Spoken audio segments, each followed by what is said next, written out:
నిన్న పేరు నాని గారు వైఎస్ఆర్సీపీ ఆఫీస్లో కూర్చుని ఓ ప్రెస్ మీట్ పెట్టారండి. సారీ, నేను అది చూడటం కొంచెం లేట్ అయింది, దానికోసమే లైవ్ పెట్టడం లేట్ అయింది. ఆయనకి సడన్గా అమరావతి మీద చాలా ప్రేమ వచ్చేసింది.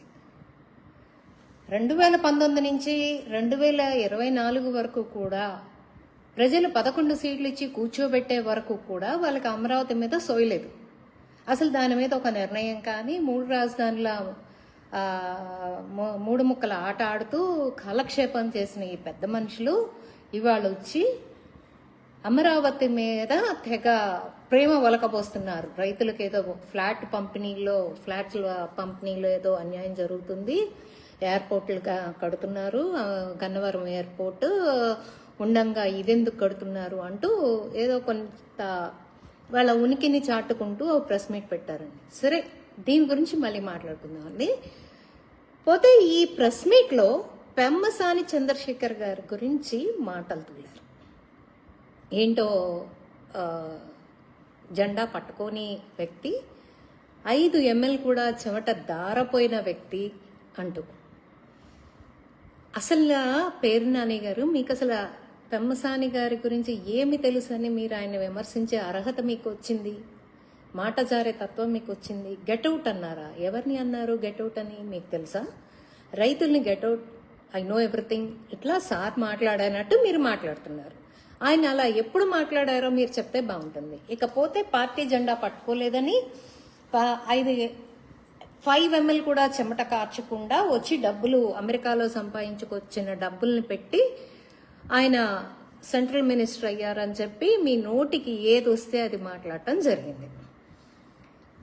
ఇక్కడ పాయింట్ ఏంటంటే, నిజమే పెమ్మసాని చంద్రశేఖర్ గారు జగన్మోహన్ రెడ్డి లాగా తండ్రి పేరు చెప్పుకుని రాజకీయాల్లోకి రాలా. ఫస్ట్ పాయింట్ మీరు గమనించాల్సిన విషయం. నిజమే, పెమ్మసాని చంద్రశేఖర్ గారు ఆర్థిక నేరాలు చేసి డబ్బు సంపాదించాల. అర్థమవుతుందా మీకు? ఇది సెకండ్ పాయింట్. నిజమే, పెమ్మసాని చంద్రశేఖర్ గారు ఎవరి మీద గొడ్డళ్ల పోట్లు, ఎవరి మీద కోడికత్తి నాటకాలు వేసి అధికారంలోకి రాలా. ఇది గమనించాలి మీరు.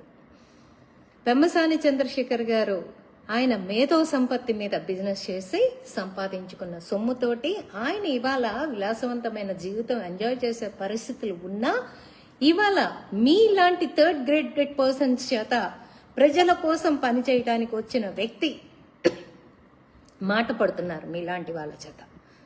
ఆయనకి ప్రజల కష్టాలు ఏమి తెలుసు అని మీరు మాట్లాడుతున్నారు. అసలు మీకేం తెలుసు ప్రజల కష్టాలు? ఆయన చేసినంత సేవ, ఆయన తెచ్చినంత అభివృద్ధి మీలో ఒక్కటన్నా చేశారా? మీకు 5 సంవత్సరాల అధికారం ఇస్తే మీరు గుంటూరుకి ఏం చేశారో చెప్పండి.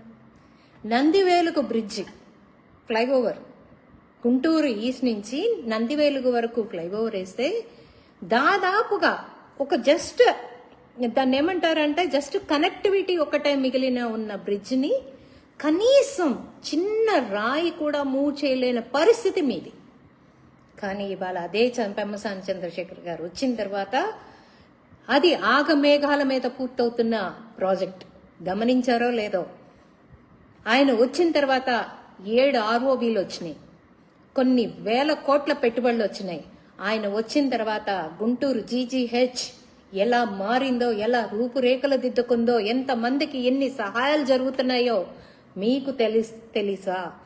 ఆయన్ని విమర్శించే అర్హత మీకు ఎలా ఉంది, ఏ రకంగా ఉందో కొంచెం వివరిస్తే బాగుంటుంది. అసలు ఆయన చదువుకి కూడా మీరు దరిదాపులకు కూడా వెళ్ళలేరు. రాజకీయ జీవితం, రాజకీయ ప్రస్థానం అనేది అది వేరే విషయం. ఏదో ఒక సినిమాలో డైలాగ్ వచ్చింది చూడండి, నాకు సినిమాలు పరిజ్ఞానం కొంచెం తక్కువ అండి, బట్ ఒక డైలాగ్ అయితే ఉంది. అది ఏంటి అంటే, ఎప్పుడు వచ్చామని కాదు బ్రదర్, బుల్లెట్ దించామా లేదా అన్నది మ్యాటర్. ఆయన వచ్చి ఆయన కోట్లు ఇచ్చి అధికారంలోకి వచ్చారని మీకు చెప్పారా? మీకు సాక్ష్యం ఉందా? ఏముందని మీరు ఇవాళ ఆయన మీద అంత బురద జల్లుతున్నారు? ఏం చేస్తున్నారు? ప్రతి క్షణం అనుక్షణం పేదవారి గురించి మాట్లాడుతున్నారు. పేదవాళ్ళకి ఎంత చేయాలో ఆయన పెమ్మసాని ట్రస్ట్ నుంచి ఎంత చేస్తున్నారో మీకు తెలుసా? ఎన్ని సేవలు అందిస్తున్నారో మీకు తెలుసా? ఎన్ని వేల కోట్లు, వందల కోట్లు ఖర్చు పెడుతున్నారో మీకు తెలుసా? పెమ్మసాని చంద్రశేఖర్ గారి గురించి మాట్లాడే అర్హత మీ వైసీపీ క్యాడర్ కి లేదు అనేది నేను సుస్పష్టంగా చెప్తున్నా. ఇదే పెమ్మసాని చంద్రశేఖర్ గారిని మీ పార్టీలోకి రావాలని ఎన్ని ఆఫర్స్ ఇచ్చాడో ఒక్కసారి మీ జగన్మోహన్ రెడ్డిని అడిగి తెలుసుకోండి.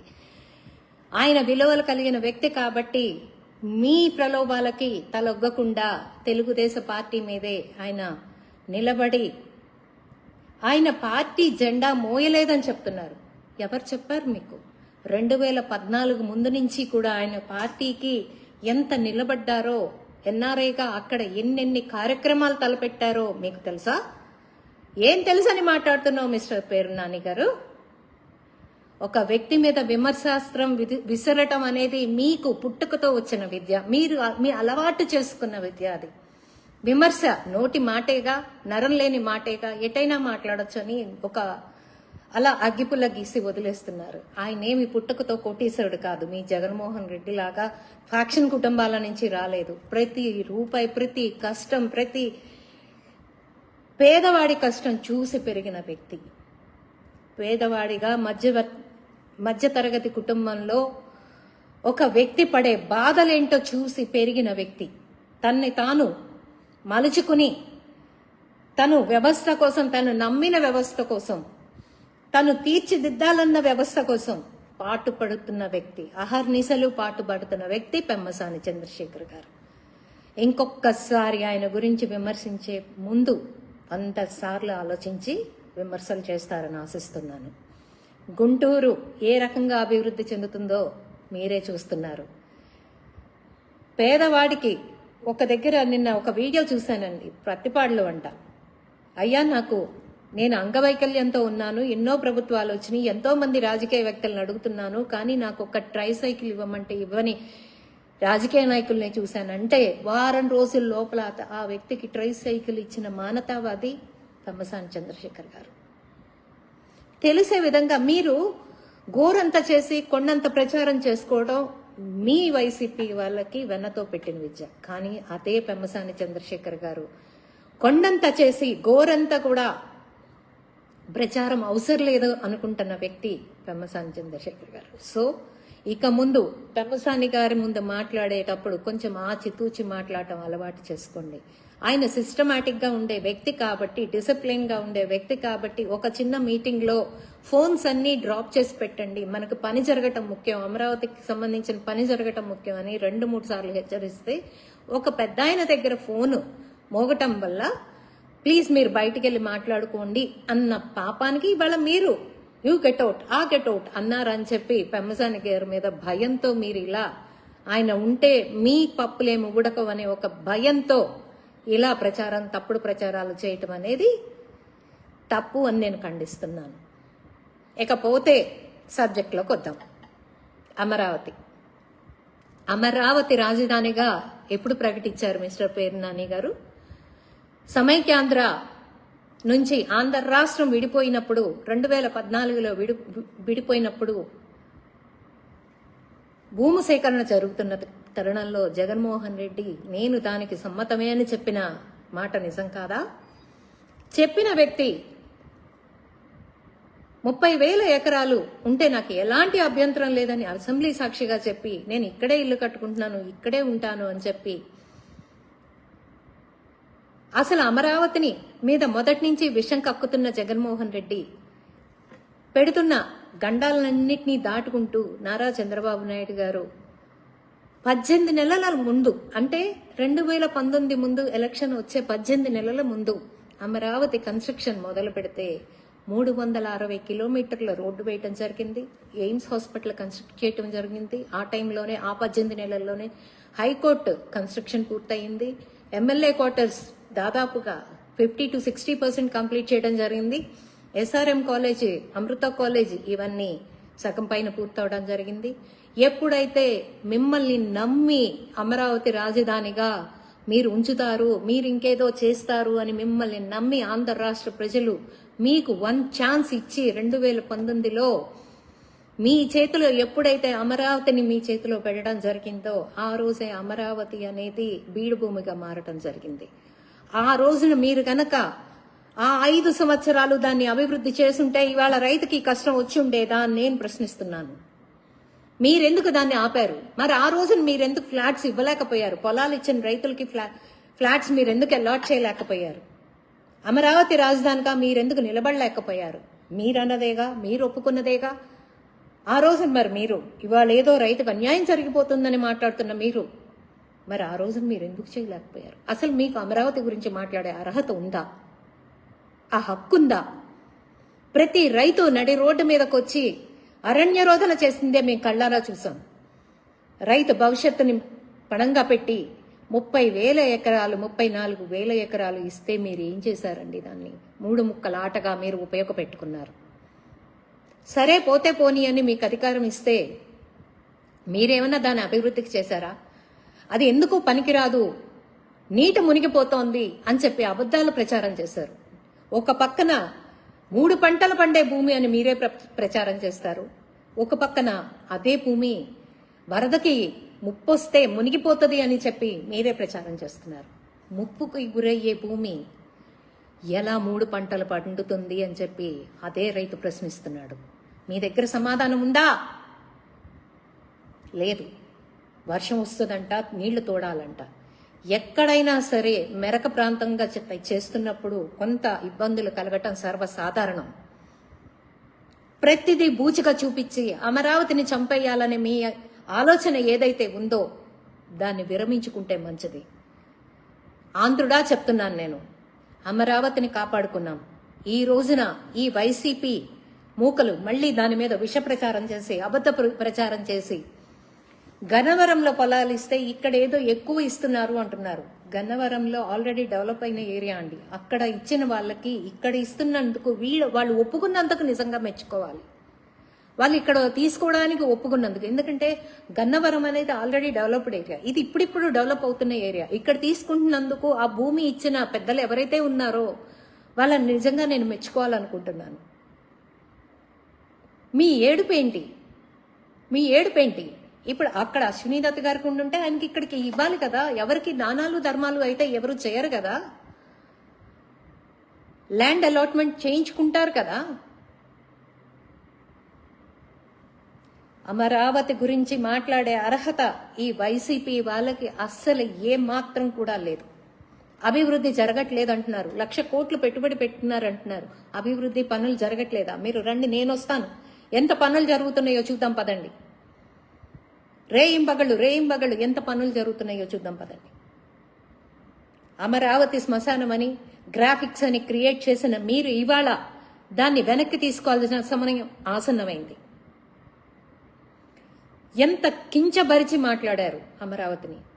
అమరావతి రైతుకి అర్హత లేదని మాట్లాడారు. అమరావతి రైతు మంచి బట్టలు వేసుకుంటే విమర్శించారు. చేతికి ఒక వాచ్ పెట్టుకుంటే విమర్శించారు. మీ లేఖితనం, ఎదుటి రైతుని లేనివాణ్ణి చూపించే మీ లేఖితనం మీరు నిరూపించుకున్నారు. రైతుకు అర్హత లేదా? మట్టిలో పుట్టిన మాణిక్యాలు రైతులు. వాళ్ళకి మంచి జీవితం బతికే అర్హత లేదని మీరు మాట్లాడుతున్నారే. ఎక్కడ మాట్లాడతారు? అసలు మీకు అర్హత ఎక్కడిది? అమరావతి రైతులకి సపోర్ట్ చేసిన నన్నే మీరు ఎన్నో మాటలు అన్నారు, ఎంతో దూషించారు. నేను చెప్పాను, నాకు అక్కడ గజం భూమి లేదురా బాబు, నన్ను మీరు దూషించినా ఉపయోగం లేదు, నేను అమరావతికి సపోర్ట్ చేస్తున్నాను మొదటి రోజు నుంచి చివరి రోజు వరకు అని చెప్పాను. అయినా కూడా నాలాంటి దాన్నే మీరు నిలువున ట్రోల్ చేశారు. ఇంకా రైతు అంటే మీకు లెక్క జమ ఏముంది? రైతు కష్టాల్లో ఉన్నాడంటే మీరు పలకరింపుకు రావాలంటే స్టేజ్లో వేసుకోవాలి. పొలం నీట మునిగిందంటే మీరు స్టేజ్లో వేసుకుని పలకరించాలి. అలాంటి మీరా మాట్లాడతారు అమరావతి రైతుల గురించి? మీకు అర్హత ఉందా? బ్యాంక్ లోన్లు ఇవ్వరంటారు, ఆర్థికంగా లేదంటారు. అమరావతి ఫ్లాట్లు పొలాలు ఇచ్చిన రైతులకి రేపు వాళ్ళ పరిస్థితి ఏంటి అంటారు. అన్ని రకాలుగా బ్యాంక్ లోన్లు ఇవ్వాలి అని బ్యాంకర్స్కి అన్ని రకాలుగా పెమ్మసాని గారి దగ్గర నుంచి, నారాయణ గారి దగ్గర నుంచి కూటమి ప్రభుత్వం ప్రతిదీ జాగ్రత్త వహిస్తూనే ఉంది. మీ మనుషుల్ని నలుగురిని పెట్టి మైకులు పెట్టి ముందు మాట్లాడించినంత మాత్రాన అది నిజం అబద్ధం అయిపోదు. మిస్టర్ పేరు నాని గారు గుర్తుపెట్టుకోండి. ఇంకోటి ఏంటో చెప్తున్నారండి మీరు. పోలీసులు రాసి అంట ఈయన గారు వీడియోలు పెడితేనంట తీయించేస్తున్నారంట. అంత అవసరం మాకు లేదయ్యా, అంత అవసరం అసలు లేనే లేదు. అదే చేత అయితే మాకు మా మీద మార్కులేసి మా మీద రోతగా పెట్టిన పోస్టులు ఇంకా మీ వాళ్ళ దాంట్లో ఎన్నున్నాయో వెళ్ళి చూసుకో. అదే తీయించే ఇదే ఉంటే మేమే తీయించుకునే వాళ్ళం కదా. సో నేనేం చెప్తున్నా అంటే పేరు నాని గారు బురద చల్లటానికి ప్రయత్నం చేస్తున్నారు. కాస్త మొదటి నుంచి కూడా మళ్ళీ ఇంకోటి ఏంటంటే, సారీ అండి నేను ఈ పాయింట్ మిస్ అయ్యాను. పవన్ కళ్యాణ్ గారంట అమరావతి మీద ఆయనకి ఏదో అవగాహన వచ్చిందంట, అందుకని చెప్పి ఏదో మాట్లాడారని చెప్పి మాట్లాడుతున్నారు. మీ భయం అర్థమవుతుందండి. కూటమి కలిసి ఉన్నంత వరకు, ఆ యూనిటీ ఉన్నంత వరకు మీకు అధికారం రాదు అనేది కన్ఫర్మ్, పక్కా. సో ఎలాగోలా ఆ కూటమిని బద్దలు కొట్టించాలి అని మీ ప్రయత్నం ఏదైతే ఉందో, పవన్ గారిని డైవర్ట్ చేసే మాటలు ఆలోచనలు ఏవైతే ఉన్నాయో అవి మానుకోండి. పవన్ గారికి మంచి అవగాహన ఉంది, చాలా చాలా అవగాహన ఉంది. ఆయనకి ఏది మర్చిపోయే పరిస్థితి అయితే లేదు. ఇప్పటంలో మీరు చేసిన అరాచకము గుర్తుంది, ఏంటి రైతుల్ని మీరు పెట్టిన కష్టము గుర్తుంది, నారా చంద్రబాబు నాయుడు గారిని మీరు జైల్లో పెట్టి మీరు పెట్టిన హింస పవన్ గారికి గుర్తుంది. సో ఏం చెప్తున్నానంటే, మీరు అనుకున్నంత ఈజీగా అయితే కూటమి డ్యామేజ్ అవ్వదు. సో ఈ ఆశలు అత్యాశలు ఏమన్నా ఉంటే మానుకుంటారని ఆశిస్తున్నాను. పవన్ గారికి తెలుసు అమరావతి ఎంత అభివృద్ధి చెందుతుందో. ఇంకొక పాయింట్ అండి, ఏరోడ్రోమ్ అవసరమా పెద్దది, అదేంటది గన్నవరంది ఇంటర్నేషనల్ ఎయిర్పోర్ట్ అన్నారు, మరి ఇప్పుడు ఇక్కడ ఎందుకు ఇంకొక పెద్ద ఎయిర్పోర్ట్ని ఎందుకు శాంక్షన్ చేశారు అనేది అంటున్నారండి. ఇప్పుడు ఒక స్టేట్కి ఒకే ఇంటర్నేషనల్ ఎయిర్పోర్ట్ ఉండాలని రూల్ ఏం లేదు కదండి, కాదు కదా, ఉండాల్సిన అవసరం ఏం లేదు కదా. మీరు అమరావతి రాజధానిగా ప్రకటిస్తున్నాము మాకు సమ్మతమే అని చెప్పిన వాళ్ళు మీరు ఆ నిమిషానికి మీ మాట మార్చుకొని మీ ఆలోచన మార్చుకొని 3 రాజధానులు అని 3 ముక్కల ఆట మీరు అన్నప్పుడు, ఎవరన్నా మేము ప్రశ్నించినప్పుడు మీరేమన్నారండి? ఇంకా బెటర్గా ఉంటుంది అన్నారు. అలాగే ఇది కూడా బెటర్గా ఉంటుంది. చూడండి, నారా చంద్రబాబు నాయుడు గారు విజనరీలో ఖచ్చితంగా అమరావతికి ఇంటర్నేషనల్ కాదు, ఇంకా పెద్ద ఎయిర్పోర్ట్, ఎక్కడా లేని ఎయిర్పోర్ట్ని తీసుకొచ్చే బాధ్యత నారా చంద్రబాబు నాయుడు గారు తీసుకుంటారు. ఖచ్చితంగా వరల్డ్లోని ది బెస్ట్ ఎయిర్పోర్ట్ని చేస్తారు, నో డౌట్ దాంట్లో. అంటే ఇక్కడ మీ ఉద్దేశాలు ఏంటంటే, రైతుకు మంచి బట్టలు ఎందుకు అన్నప్పుడు, రైతులు పొలాలు తీసుకున్న దగ్గర వాళ్ళకి అంత అభివృద్ధి చెందితే మనకు మించిపోతారేమోనని ఒక భయం మీకు ఏర్పడిందని నాకు అర్థమవుతుంది. కానీ కొంచెం బీపీలు కొంచెం తగ్గించుకోండి. ఖచ్చితంగా నమ్మి భూమి ఇచ్చిన రైతుల్ని మంచి పొజిషన్లో పెడతారు నారా చంద్రబాబు నాయుడు గారు. మీరు మాత్రం అమరావతి మీద బురద చల్లే ప్రయత్నం మాత్రం చెయ్యొద్దు. జై అమరావతి అనద్దు, జై ఆంధ్ర అనండి అని పవన్ గారికి ఎందుకన్నారో మీకు తెలియదా? అంటే అమరావతి ప్రాంతం ఒక్కటే కాదు, రాజధాని అమరావతి, ఆంధ్రప్రదేశ్ అనేది టోటల్ ఆంధ్రప్రదేశ్, దాన్ని ఒక రాజధానే కాదు, మన ఆంధ్రప్రదేశ్ని మనం జై ఆంధ్రప్రదేశ్ అందాము అన్న ఉద్దేశమే తప్ప మీరు అనుకుంటున్నట్టయితే మాత్రం ఏమీ లేదండి. మీరు అత్యాశలకు పెట్టుకోకండి, మీ ఆశలు అడియాశలు అవుతాయని ఖచ్చితంగా చెప్తున్నాను. ఆలోచించుకోండి. మీరు మాత్రం అమరావతి మీద కానీ మా పెమ్మసాని చంద్రశేఖర్ గారి మీద కానీ ఇంకొక మాట జారినా ఊరుకునే ప్రసక్తి అయితే లేదు, గుర్తుపెట్టుకోండి. ఏదన్నా ఉంటే డిబేట్ చేయండి, దానికోసం మేము రెడీగా ఉంటాం, మేము సమాధానాలు చెప్పడానికి సిద్ధంగా ఉన్నాం. నోరు మాట జారకండి, మాట పొదుపు, నోరు అదుపు మాట పొదుపు దయించి పెట్టుకుంటారని ఆశిస్తూ సెలవు తీసుకుంటున్నాం. Thank you.